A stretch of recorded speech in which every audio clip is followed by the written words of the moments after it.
Welcome to Willow Healing Matters, the podcast. We are so excited to have you joining us on this journey where we explore different ways to empower your soul, whether it's healing in your kitchen or all the way up in the corporate world. Come with us as we look into different ways to heal your mind, body, and soul. Hey, beautiful souls. Thanks for tuning in to Willow Healing Matters. Before you go any further, if you're someone that loves stories, loves getting involved in the deepness and wants to reflect and talk to somebody and be part of a community where you can dive deeper into books, why not come and check out my book obsession, where you'll get sneak previews to chapters of my upcoming books, as well as reflection posts so that you can go deeper into the novel. Because it is not the beginning of a story, it is where the story begins within you. So if you'd like to know more, check out mybookobsession.substack.com. And you can check out even some early chapters from my virtual obsession, which is out in stores now. So if you'd like to find out more, again, it's mybookobsession.substack.com, and enjoy the upcoming show. Hey everyone, it's Catherine Crestani with another episode of Willow Healing Matters, and today I am joined by the lovely Sondra Bailey. She is a shamanic practitioner and spiritual healer specializing in black magic removal, generational curse clearing, trauma release, nervous system reset, soul retrieval, and chakra and aura repair. Her work is grounded in direct spiritual experience and years of hands-on practice supporting clients through deep energetic, emotional, and ancestral healing. She currently works with clients worldwide, helping individuals restore sovereignty, clarity, and balance while guiding them through profound personal and spiritual transformation. So a big welcome to the show, Sondra. Thank you, Catherine, for having me. I'm happy to be here.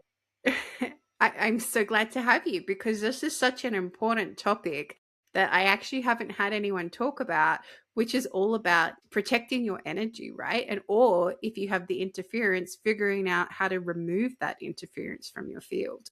So how did you get into black magic removal, all the shamanic practices? What was your journey to get where we are today? I was crippled with black magic, and my husband was from Colombia, and I didn't know anything about black magic. I grew up in the South. I went to church, and that was a word I never even heard. So what happened was he was making me sick to stay with him. So the black magic happened for so long that I was crippled and I could not walk, and my whole body was inflamed from the black magic. So I was traveling all over the United States, and no one could find anything wrong with me. So the doctor started treating me with chemo because I would just inflame all over. And one day, because I was bedbound, I had a new nurse that came in, and she told me, "You're crossed up." And I was like, "What? What is that?" Because in the South, they'll use "you're crossed up," which means you have a hex on you. But I didn't know what that meant. So when she told me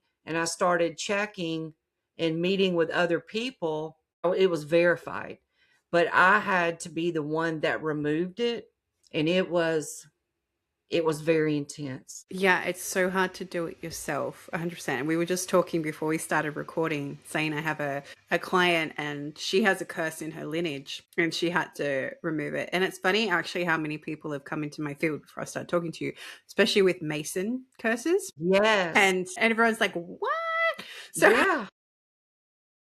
But, when you choose not to stay in the Mason lifestyle or step out of it, or you do something against them, there is this energy exchange that isn't for your benefit.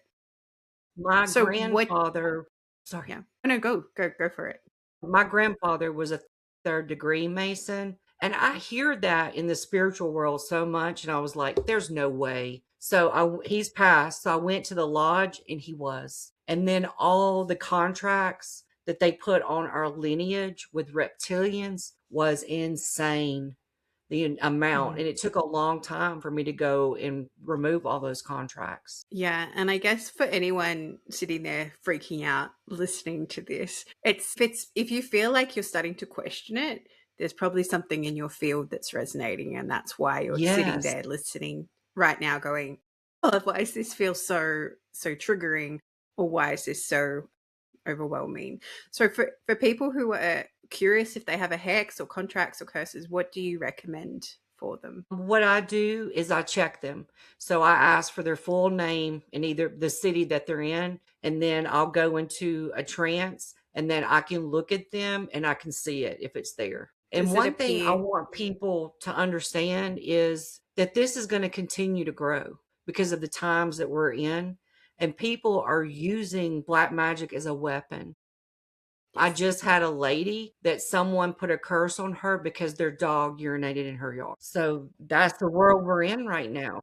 And it's even to a higher like the I found the more higher frequency work I do, the more that tries to come into your field. And I had someone explain to me, it's like you're a lighthouse and all the moths are Yes. attracted to you, Yes. and so you pull in all that energy and people want to pull you back to where they are. It's like that crab in the bucket analogy. They keep pulling the crabs back down. If anyone's like not aware of that, if you put crabs in a bucket and one crab tries to get out, they all help each other to try and get out. But then when they get to the top, they pull them back down. So it's the same That's the kind of truth. analogy. So for me, I know I've had to do a lot of work to clear my field. There's a lot of different practices. What are some tips that you might give for someone to start checking in, and if there's any signs possibly that there might be a curse or a contract or even some darker energy in their field? The black magic, one of the most common things that I hear from people is those needle-like feelings in their Mm. body because they're casting, and a lot of times and people can feel it in their body sting, stabs in the crown, being attacked when they're asleep, and pain in a certain area. What I'm finding is there'll be people that have like a shoulder that's giving them a lot of pain. They go to the doctor, they get the x-rays, they get the MRIs, and they're clear. What happens is people are using cords and then they're putting creatures in those cords and putting them in there. Yeah. I have a lot of infestation that I have to help people with. It's very common.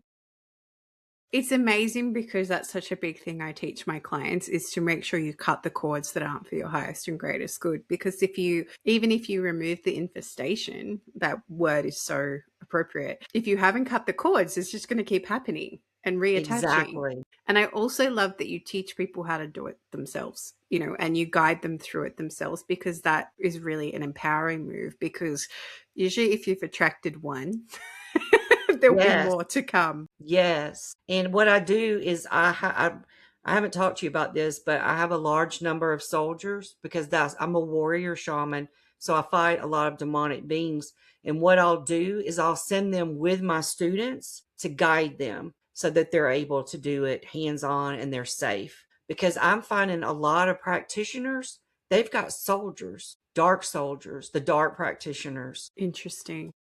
Like I had a lady that had a watcher, and those are like demonic beings right under Satan. And I'm like, man, I'm just like I know. I'm just replaying things that have happened to me.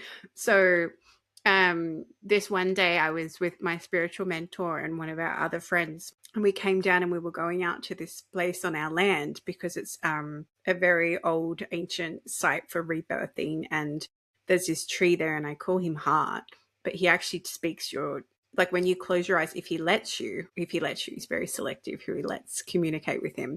But if he lets you, he shows you your greatest fear that is blocking you from getting to where you need to go. This is why I call him Heart. But Wow. this one day we were walking out there, and I walk there. I don't even think about it. It's all through bush and scrub. I feel guided. And this one day I kept getting lost, and I looked at my spiritual mentor, because she'd been out there several times with me because we'd done work with the trees and the land. And I said, something's not right. And she's like, no, something's not right. And I said, there's a protective energy. She goes, yeah, that's why we can't find our way. And I said, well, no, it's okay, we'll go. And then with the other person we were with, she said, somebody's watching us. And sure enough, like at the top of the boundary, there were these spirits watching us. And what I had to do was I went home and I was like, hey, guides, spirit team, what's going on here? I don't want that energy watching me. It feels really unsettling. And I have no fear to a point when I work with these realms. And I went up to the watcher and I said, who are you and who sent you? And he's like, you already know, blah, blah, blah, blah, blah. Anyway, I was like, all right, well, I'm not going to see you soon. And he goes, oh, what are you going to do about it? And I put up this shield using like runes and crystals and everything. And they were constantly waiting there. They're still there, Yeah. but they're just outside the shield. And it's really because then you could just feel better. And as soon as we acknowledge, but that thank you, land, you're protecting us. We still want to get there. We got there. And then as soon as I did that, the land just went back and was allowing me to walk it again. So it's really interesting when you step into that with the watches. But then also it's just, there's so many things. Exactly. Yes. Exactly. Because I have some Native Americans that live on the land, and I also have a vortex, but I wasn't sure where it was. And so I have a lady that I always get to check on me because I got to make sure that I'm okay. And when she came to check the property, astral traveled, she's like, Sondra, the Native Americans on the property and the ones that are watching the vortex said that you keep running through the vortex because I have a little ATV and I wasn't sure where it was and I was running and it was driving them crazy. And I was like, okay, I'm sorry. We can't protect you while you're doing this. Yeah. What have you found? I just feel guided to ask you this question. What have you found as being the most bizarre, or they're saying the word terrifying, I don't know, terrifying kind of attachment of an entity or black magic that you've come across? The most terrifying thing that happened to me, and this was before that I knew I was a warrior shaman, I was getting attacked by reptilians, and they were literally like electrocuting me. I would have to crawl to get to the bathroom, and it just kept on, and it just kept on, and it would increase every single day until I called my teacher, and she's like, I'm going to do a shamanic journey and see what's going on. And then she came back and said, oh boy. And I was like, oh no, what is it?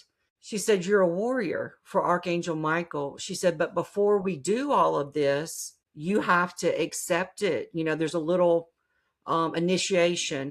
And so I did it. And then after that, they just started coming everywhere. So I learned to fight them through hands on because they can send energy to you to freeze you. So Archangel Michael gave me a symbol and like I use it. I don't use my Reiki symbols because this is a lot more powerful. And I would just have to put a shield up to where that they couldn't electrocute me anymore. And that's how it's just like, it just kept hitting me and they just wanted me to learn hands on, but it was scary, very scary. It's so fascinating. I went through a rebirth. Actually, no, it was kind of a rebirth, but I was in a breathwork session and I relived all my past life or parallel life, whatever you resonate with, deaths, but I changed the narrative. I reprinted it to claim my power back. Right.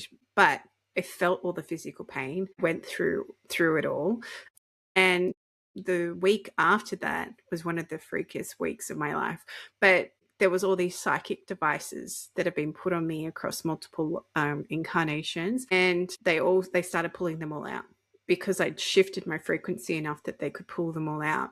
And then I met who put them in. And so it was very much like you said, like you have to step into the warrior, and at the same time you're going to keep clearing it. But I find if you have the fear and you're fearful about it, you're just going to keep attracting it like tenfold. It's like, okay, well, this has to be, I found a level of acceptance around it. And it's like, okay, well, these beings or these entities are just doing what they're meant to be doing. And did it hurt I don't want them there. Was there anything touching you? The or psychic devices? Chakras? Yeah. There was one and that was like really embedded in my thigh, weirdly, and they had to pull it out. There was ones on my third eye, pineal gland, throat, definitely throat. Heart. I have to constantly check my back because under my back shoulder blade, I often feel like there's arrows or stabbing that happens there. So I have to do that too. They'll literally throw a knife in your back. Yes. Literally. And then you're like, why is there a pain in my back? Yeah. Someone's stabbing me from behind. Yeah, exactly. See, and we can laugh about it because you need humor, because humor is a higher exactly. vibration. Yeah. Only people like us understand that. I'll be walking around like something happened. And people that are not spiritual, in my family, I have to just, keep it quiet. Yeah. And it's funny because I always find the timing of things is always there to help you, right? Like I was reading this book and reading about psychic attacks. And I went, I've been having these dreams where I'm always the victim and having these thoughts that aren't mine and that sort of thing. And then when I unpacked it, I was like, oh my goodness, I am being psychically attacked. Let's address that, And then there was another time, through my breathwork session, divine timing had to go through all of that, and then when the watches, and then I've had dreams as well, and people will show up and they're like, oh, where the I can't think of the term right now. Anyway, they're like, oh, we're the white light kind of warriors. I'm like, no, you're not. They're like, well, how do you know that? And I was like, because you wouldn't have told me that if you were. And they're like, Exactly. and then they just disappear. But you have to be conscious enough not to be being dragged into that Yes. too. Yeah. Are there any other signs that people can look for? I know you said before the pins and the needles, and we're talking about the dreams.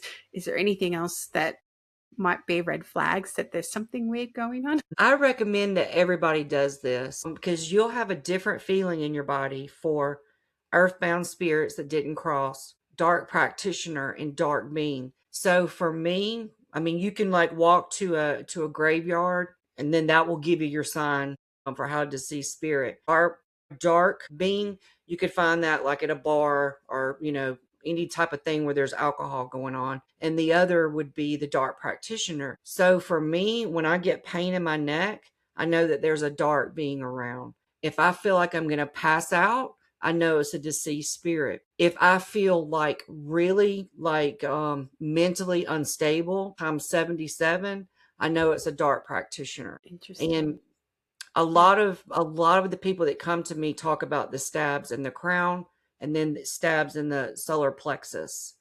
And then they'll also, I've noticed with black magic, people have a lot of mental problems, but it's really not mental problems. It's coming from the dark practitioner because they use nets. So they love to put like a net of insanity on you. That's like the number one thing that I see. Because if you start acting like you have mental problems, no one's going to listen to you. When you say, oh, I think a witch did this, they're going to be like, that's just, we need to get her help. And it happened to me too. So I understand that completely. They actually diagnosed me with bipolar and it wasn't.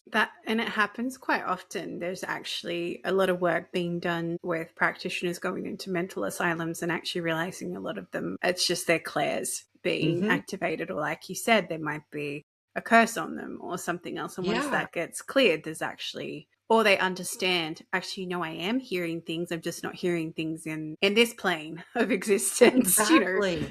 Yeah. And I just had a new guy that I met. His dad called me and he has schizophrenic. And I was talking to his dad because I used to be a nurse, even though I'm not now.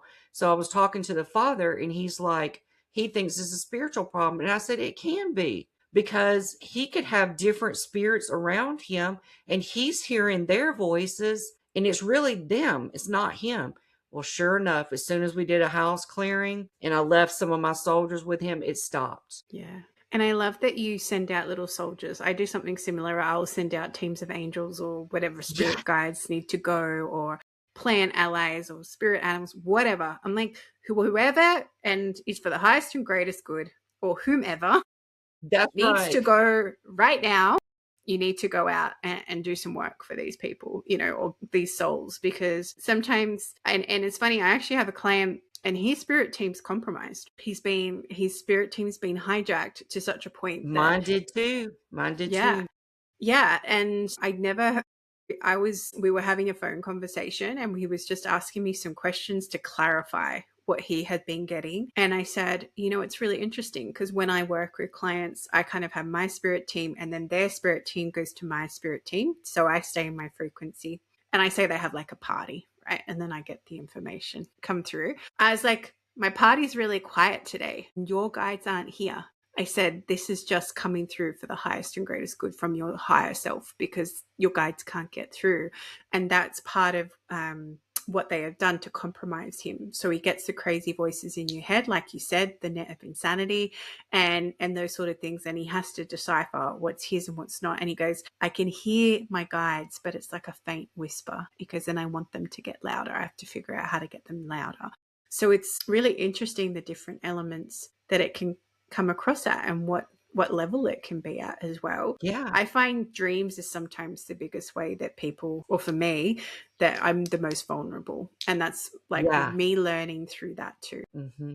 And losing your guides is so scary. I mean, I'm going to be honest with you, it devastated me, and I'm not fearful at all. I was scared to death, Catherine. I was scared to death because what happened is a watcher got them, but the ones that are the demonic ones that are next to Satan. So I had Palladian soldiers, I had Syrian soldiers, and I had Arcturian soldiers, and they still got captured. And for me, I was thinking, because of their extra gifts and their extra knowledge, they would be okay. No, I had to get Archangel Michael and his soldiers to go get all of them. And he was the only one that could use his sword on those watchers. So I completely relate to your friend. That Yeah. is scary. It's very scary. Yeah, and it's interesting because we're working on this project together, and he doesn't trust the guidance he get, but I don't understand the information I get. He understands it because he's creating this project. I'm just the conduit and the channel, but that's our way of safeguarding the information that's coming through as That's well. awesome. It is Do you really ever cool work way. with the Palladians or Yeah. Arcturians? I work with all of them. So I work a lot with, I work with all of them. I go up to the Galactic Federation. I got taken to a Lyran healing chamber the other night, actually, for the first Well, time, like come a see plasma me. chamber. Okay. I want you to come see me in the spirit realm. Okay. Okay, she's here. Grids. Are you doing grid work? I am doing grid work with Mother She's Earth, telling with me. Gaia. Okay. I am. All right. I And am. she needs your help with something. Okay, great. We will talk after this, 100%. And the other example I wanted to bring up was something that happened to me, which was really interesting. One of my ancestors hijacked my higher self. So I was playing out their agenda and pushing, pushing, pushing, pushing. Whereas my soul's like, why is this so exhausting? And why is this, Hmm. because when you're in alignment and soul purpose, you happily have all this energy because, and I'm like, this doesn't feel right. Like, why am I pushing, pushing, pushing? It was only when I worked with two other healers. They're like a husband and wife team, beautiful people. And they went, Catherine, this isn't you. Your ancestor has hijacked you. I was like, what? So they did all this work. And a couple of days later, I went for a bio-tuning session with a friend who's been on the show, actually, Jessie Wong. She's excellent. But she's like, there's something attached to your wrist. I'm like, yeah, I know. So I was working and she was working, trying to clear the field. And you could see the hand marks on my wrist from the ancestor not wanting to let go. And it Yeah. took both of us to shift it. And it was funny because I have like an amulet on nearly all the Hmm. time, which is a whole other thing. But she's like, take your amulet off. And it was so heavy and dense because it'd been taking so much of that energy on that we still Yeah. had to keep clearing it afterwards. So it was really interesting from that point of view, where we always go, I'm calling your ancestors to support you. Whereas this ancestor just had their own agenda and thought, oh, well, I'm your ancestor. Kind of like, I'm your mother. Not, my mum doesn't do Yeah. that. But, I'm family. So therefore I have a right to hijack you. So that can be That's right. something that you need to be aware of too. So even if you feel like, why do I feel exhausted even though I'm meant to be like following my soul advice, it can be check-in time of see what's going on there too. Yeah. That happened to me, and it's very scary too. That was I completely understand. Were they feeding off of your energy, the ancestors? Yeah. Yeah. Yeah. And almost trying to peddle their agenda that they didn't get to carry out in their lifetime through me, because I'm quite a driven person and I can be very ambitious to a point that I've had to learn how to find that divine feminine balance and not push, push, push, but actually allow and receive and let flow Yeah. happen. Whereas I had to step out of that divine masculine energy of push, push, push, push, push, push, push. And it's perfect timing because we're stepping into that as a collective as well, Hmm. learning how to actually just go with the flow rather than. And it's really cool because I have that masculine side too. That's like my that's pretty much what I stay in majority of the time. So yeah. Yeah. And so it's interesting finding a balance and stepping Hmm. into the other side. Exactly. Um, and as we start to finish our time together, Sondra, I asked the guests who come on the show, if you could heal or change something in the world, what would it be? Cure cancer. There's so many people, children, and it's continuing to increase from all the toxins and chemtrails and Parasites. I didn't say that. yes, you are correct. It's really interesting. I'll share it with you after the show, a story I have for you. Yeah. But I interviewed this person. His name's Mike Murphy, and he has this beautiful retreat center he set up for people who have incurable cancers. And a lot of people who go there actually walk away significantly better. That's why I'm going to phrase it that way. So it's really interesting and getting different perspectives on those sorts of things too. If people want to come work with you, or they're curious, or they feel like there's a curse that needs to be removed or some black magic, how can they find you, Sondra? They can find me online on my main website, which is www.shamansondra.com, and it's sondra.com. Beautiful. And I'll make sure to put all those details in the show notes. And as we finish up, is there any last tips, advice, or recommendations that you have for anyone who feels that they might be compromised in their energy field? Yes, it's really important right now, guys, that we keep our aura cleansed, and anyone can do that. If you'll just get into a tub bath with salt, or you can take your shower, and at the end, you can put a bucket of water over your head. It doesn't matter what type of salt, but you need to do it for yourself and for your children. A lot of people don't want to use sage. You can use that too. And, for the little ones, if they're not ready to get in a bath, you can just get a spray bottle and spray their aura. Keeping our frequency raised and the frequency in our home for our sanctuaries to cleanse us from when we go outside, because that energy is thick and it's got like an oily substance to it that I'm finding here in the United States. Yeah, agreed. No, I think it's a global movement. Let's put it Definitely. that way. If you're someone that's curious and starting to dabble in these things, learn how to protect your energy first. Yes. Because if you don't have those protections in place, you are going to end up getting very unwell. So this is why a lot of light workers and spiritual practitioners end up ill of health, because they haven't protected their energy from the get-go. So this is something really important to learn. And like Sondra said, just as simple as salt spray, and you can get them in a little spray bottle. We've got them in our house all the time. I just spray my son's feet because everything comes through your feet. Yeah. Yes, that is the truth. Yeah. Well, thank you again, Sondra. This has been an amazing conversation, and one that definitely needs to be had. Thank you. Hey, beautiful souls. I wanted to have a chat with you about a really amazing cacao that I drink to help me get in ceremony, to help me ground, but also just because it tastes freaking good. So if you're curious and want to know about drinking something other than coffee or your standard tea, why not check out Creation Cacao? I love this with a bit of honey and cinnamon sprinkled in, and just letting it brew and having that whole intention as you create this cup. So if you're curious and want to know more, check out the link in the show notes and enjoy your cup of cacao. Thank you for listening to Willow Healing Matters, the podcast. We have so much love and gratitude that you have taken the time out of your day to empower you on your healing journey. The views shared by the person being interviewed might not necessarily reflect that of the host and should be used at your own discernment. Trust what resonates for you and follow your heart and soul guidance. If you have any underlying medical conditions or mental health issues, please consult with your healthcare provider before pursuing any of the recommendations. Likewise, you can always contact the person being interviewed to find out more information. This can be found in the show notes. Remember to activate, align, heal, empower, and find love in everything that you do.